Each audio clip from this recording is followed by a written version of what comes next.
नमस्कार दोस्तों, future IAS में आपका स्वागत है। मैं रॉकी कुमार आपके लिए यूपीएससी 2017 जीएस पेपर 1 ज्योग्राफी का एक प्रश्न लेकर आया हूँ। प्रश्न है, भारत में बाढ़ों को सिंचाई के और सभी मौसम में अंतर्देशीय नौ संचालन के एक धारणीय स्रोत में किस प्रकार परिवर्तित किया जा सकता है। प्रश्न के समझिए कि बाढ़ों को यानी बाढ़ जो है उसको सिंचाई के रूप में और नौ संचालन के रूप में कैसे परिवर्तित किया जा सकता है, इसके बारे में चर्चा करना है हमें। उत्तर लिखेंगे, भारत में इस समय लगभग 4 करोड़ हेक्टेयर बाढ़ संभावित क्षेत्र है जो भूमि का 18वां भाग है। यानी भारत में 4 करोड़ हेक्टेयर जो है वह बाढ़ प्रभावित है जो भूमि का 18वां भाग है, और इसमें लगभग 40 से 50% क्षेत्र ऐसे हैं जहां प्रति वर्ष बाढ़ आते हैं। यानी ये 4 करोड़ हेक्टेयर में 40 से 50% ऐसे क्षेत्र हैं जहां हर एक वर्ष बाढ़ आते हैं। अब देखें, वर्षा की अनिश्चितता एवं अनियमितता के कारण कहीं बाढ़ तो कहीं सूखा की समस्या बनी रहती है। दूसरी तरफ हमारे देश में आंतरिक जलमार्ग भी अभी प्रारंभिक अवस्था में है। ये हमारे कुल परिवहन में लगभग 1% का योगदान करते हैं। यानी भारत में जो है आंतरिक जलमार्ग का विकास नहीं हो पाया है। और क्यों नहीं हो पाया है उस पर मेरा एक वीडियो है, वो फ्यूचर मेंस के लिए है और वह जो है आगे प्रश्न पूछा जा सकता है, तो इसलिए वो वीडियो जाकर जरूर ढूंढें और देखें। 1% का योगदान है। बाढ़ के पानी का प्रयोग सिंचाई के साथ साथ अंतर्देशीय नौ संचालन में कराने के लिए निम्नलिखित कदम उठाए जा सकते हैं। तो भारत में अंतर्देशीय जो नौ संचालन है उसमें कराए जा सकते हैं। उसमें बाढ़ के पानी को स्थानांतरित कर निम्नलिखित कदम उठाए जा सकते हैं। ये देखिए, यह प्रश्न फ्यूचर में संभावित है। प्रश्न है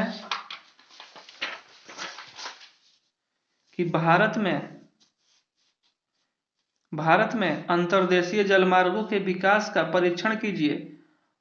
इस संबंध में प्राधिकरणों के समक्ष कौन सी चुनौतियां हैं। तो ये फ्यूचर में संभावित क्वेश्चन है। और आपको मैं बता दूं कि भारत में जो है अंतर्देशीय जलमार्ग अभी तक कितने हैं, 1, 2, 3, 4 और 5। जो सबसे बड़ा जो है इलाहाबाद से हल्दिया 1620 किलोमीटर और सतिया से धुबरी ब्रह्मपुत्र पर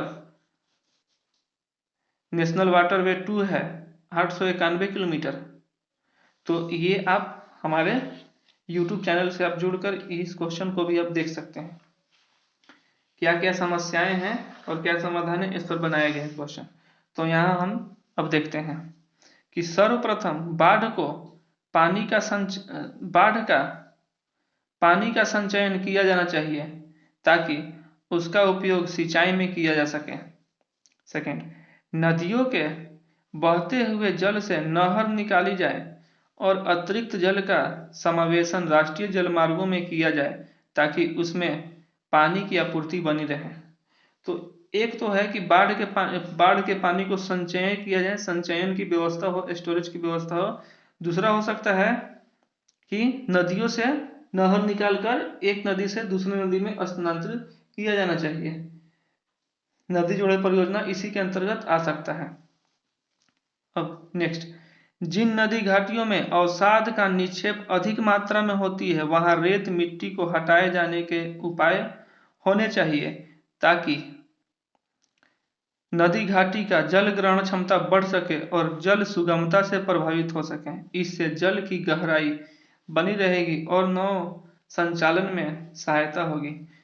देखिए क्या होता है कि नदी में जो है अवसाद सेडिमेंट आकर उस पर जम जाता है और उस नदी के गहराई को कम कर देता है, जिससे जो है जो नदी जो है वह जल ग्रहण नहीं कर पाती है और ऑब्जर्व नहीं कर पाती है, अवशोषित जल को नहीं कर पाती है। इस कारण क्या होता है और नहीं कर पाती, और साथ ही क्या है नदी की गहराई कम होने से वहां नौ संचालन नहीं हो पाती है। तो इसलिए वहां से जो है गाद को, उस मिट्टी को हटाया जाना चाहिए जिससे नदी का जल ग्रहण क्षमता बढ़ जाए और नदी की गहराई में भी वृद्धि हो जाए, जिससे जल ग्रहण भी करेगी और नौ संचालन में भी सहायता होगी। अगला, नदियों के उद्गम क्षेत्रों में वन लगाए जाएं ताकि बाढ़ नियंत्रण हो सके। नदी जहां से निकलती है, जिस स्रोत से निकलती है, उसके आसपास के क्षेत्रों में वन लगाए जाएं ताकि नदी का पानी जो है वो बाढ़ को नियंत्रण कर सके। अब बाढ़ की रोकथाम तथा सिंचाई प्रबंधन एवं नौ संचालन के विकास के लिए पर्याप्त वित्त की सुविधाएं की जानी चाहिए, यानी पर्याप्त बजट हो नौ संचालन के विकास के लिए। अब नेक्स्ट, सिंचाई तथा नौ परिवहन के विकास हेतु आधारभूत संरचनाओं के लिए निवेश किया जाए। तो ये रहा आपका प्रश्न का आंसर, प्रश्न का उत्तर रहा। तो आप इसको प्रश्न को तैयार कर सकते हैं। हाँ, अभी हाल ही में बजट पास हुआ है। बजट में जो है 44,000 करोड़ का जो है केन बेतवा लिंक परियोजना पर निवेश करने की अनुमति मिल गई है। तो आपके लिए केन बेतवा लिंक परियोजना पर भी एक प्रश्न लेकर आऊंगा, जो आने वाले समय में क्वेश्चन पूछने की ज्यादा संभावनाएं हैं। हाँ, नदी जोड़ो परियोजना के एक प्रश्न जो है वह उसका आलोचनात्मक परीक्षण जो है पूछ लिया गया है यूपीएससी द्वारा। नेक्स्ट बार ज्यादा चांस है कि नदी जोड़ो परियोजना का सकारात्मक परिणाम क्या हो सकते हैं। तो अभी हम थोड़ा सा चर्चा कर देते हैं कि सकारात्मक परिणाम क्या हो सकते हैं। कि जब दो नदियां जो है आपस में जुड़ेंगे तो वहां पर खाद्य सुरक्षा और पेय सुरक्षा में वृद्धि हो जाएगी, समस्या को बहुत हद तक निवारणता मिलेगी। उसी प्रकार कृषि क्षेत्र में भी वहां वृद्धि हो पाएगा, सूखे का समाधान हो जाएगा। साथ ही नदी में परिवहन की चर्चा इस क्वेश्चन में कर लिया गया है कि जहां एक नदी दूसरी नदी को जोड़ेंगे तो नदी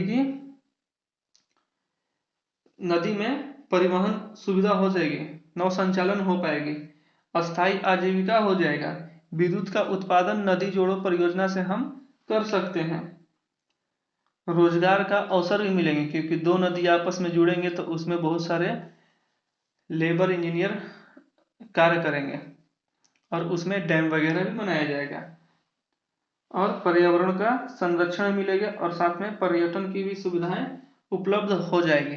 तो ये सब रही नदी जोड़ो परियोजना का लाभ। तो एक क्वेश्चन हम आपके लिए जरूर लाएंगे, नदी जोड़ो परियोजना केन बेतवा खासकर लिंक परियोजना पर एक प्रश्न आएगा आपका।